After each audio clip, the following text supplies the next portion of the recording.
Hello Aries, Aries rising, and Aries moon people who are watching this video.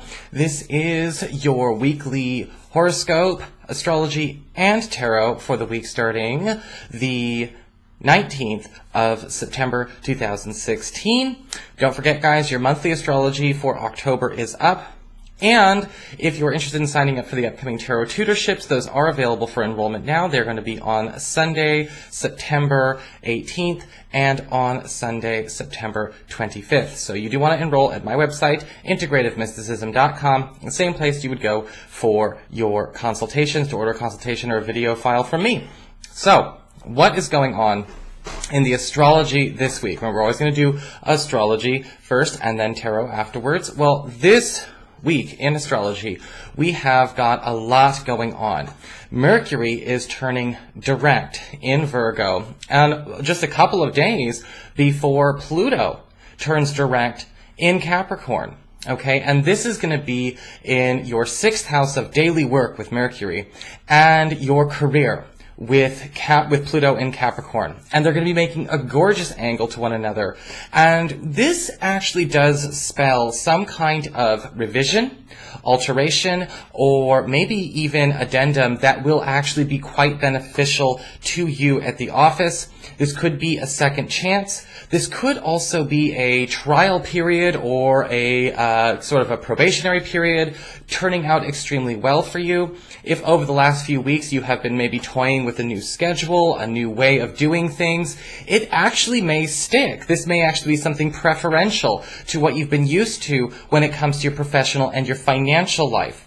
If there has been any kind of brainstorming going on between, how to change, your role or your, I guess you could say, your participation in any kind of big office project, whether it come with a promotional potential or even new hire potential, this week is the week those conversations are going to start going from conversations and brainstorming into legitimate planning. So that's always good to know. We've also got Venus, the planet of love and harmony, going into your 8th house of intimacy, Scorpio. And up until October 18th, you can definitely expect the passion and the physical opportunities to connect with a special someone are definitely going to be a lot higher during this time. Usually with Venus in the 8th house, we are all making more time for that way to get to know each other. And it's ultimately going to be something that's going to be mutually satisfying. We've also got the Sun moving into Libra, your 7th house of partnerships. And in astrology, like I always say in my monthly horoscopes, there's more than one house that talks about relationships, because relationships actually have many different aspects to them. There's house 5, which is all about the romance, the honeymoon phase, the dating, and all of that kind of stuff. And then we've got house 7, which is all about the bonding, making things strong, getting the glue strong between you and another person, focusing on one-on-one tight relationships, things that are secure, establishing trust, sharing, vulnerability. And then we've also got house 11, which is more about the friendship side of things, which you need that too. But Libra is going into the bonding area. Okay, so the 7th house is a lot more mature, a romantic area, a much more mature relationship zone than the 5th house, because again, now we're talking about the opportunity to start getting things long-term, establishing trust. And this can also work really well for any kind of healing that needs to be done in other one-on-one relationships in your life. Okay, maybe we're dealing with a situation with a best friend or a business partner or roommate where there's been a falling out, there's been some kind of tension there. Well, from the 22nd of this month up until about the 21st of October, we're definitely talking about re-cementing a strong and common bond. So, that is the astrology for this week. It looks like things are actually game-changing in a good way. The last 2 weeks of September are going to be a heck of a lot better than the first 2, and the whole month is going to be certainly a lot better than August. So let us talk a little bit about what's happening with your cards for this week. All right. For your spiritual advice, we've got the card of the Merciful One. Okay, the Merciful One. Now, this card always talks about a need to pay attention to where we might need to be the first to forgive. We need to be the first to give second chances this week. And understanding what true mercy, what true compassion and kindness really is. And it's actually a bit of a challenge, you know, the desire to spare somebody their own bad karma, their own comeuppance, their own possibly rightful punishment, or return on bad behavior is not an easy thing to do. But you're asked with this card to focus on the relief and the release that can come from understanding true mercy and true love. When it comes to your work and financial life, when it comes to, the basically anything to do with your professional pragmatic concerns, we do have the Five of Swords upright.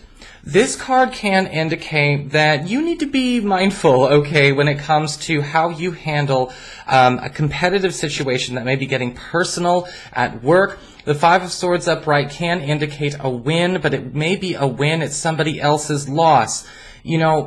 Ambition can be a wonderful tool, but if we get addicted to the dopamine of ambition, sometimes we may take things a bit too far, and it looks like this may be the atmosphere of the office this week. The Five of Swords can indicate a success for you, but it may come at a serious loss to another person, and you may feel, some guilt about that. We don't have to make this a serious fight or a serious foible for ourselves to carry into the future.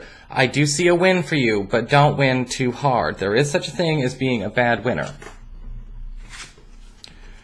For your communications, when it comes to messages you get from others, we've got the Queen of Swords upright. Don't you love these cards? I'm actually doing a special discussion on these cards on my vlog channel, Scarlet Moon Magic. So we have the Queen of Swords upright. Now, this card can indicate that we are going to be hearing from possibly an air sign, a friend of ours, an Aquarius, Gemini, or a Libra, and somebody who has some kind of inside intel. This person is definitely giving you a heads up this week. I feel like with the Queen of Swords, this person is... when you get sword people anyway, you tend to focus on fairness. They want things to be just. They're very impartial. And so they may be actually giving you some kind of clue on how to exploit a loophole or how to take advantage of perhaps some kind of rule or obstruction that is keeping you from moving forward with a plan or a project in your life. If you've been feeling tied up by paperwork and things like that, we've got some good news coming through this week where, again, there's a loophole or there's some kind of adjustment that actually is going to be extremely favorable to you. Finally, for your emotions in your romantic life, we do have the Page of Wands inverted. And this card can indicate a need to pay attention to where, a person may be a bit too enthusiastic and not grounded enough to make good on their claims this week. This could be you, Aries, because you are a fire sign, and it's important to make sure that we don't make promises we can't keep, and we don't take suggestions or hypothetical discussions to be blood vows either. Because with the Page of Wands inverted, this is definitely going to be a week where you're going to be noticing a lot of fun, a lot of opportunity with great conversations with new people, or more fun opportunities with your partner. But with the Page of Wands inverted, we might not necessarily see them substantiate. It may stay all talk this week, even though we've got these wonderful planets going into very intimate areas of your chart this week. I feel like it may take some time for those energies to stabilize. And so again, it's very important not to get carried away. Sometimes this card can also talk about tempering your words so other people don't get carried away either. You don't want to, be very flirtatious and kind of thing when a person can't really stop themselves from running out and grabbing a U-Haul on the second date. Nothing against that person, but you may want to look and see, is there a way we can kind of keep this grounded and well-rounded? So that is your forecast, Aries. I hope you enjoyed it.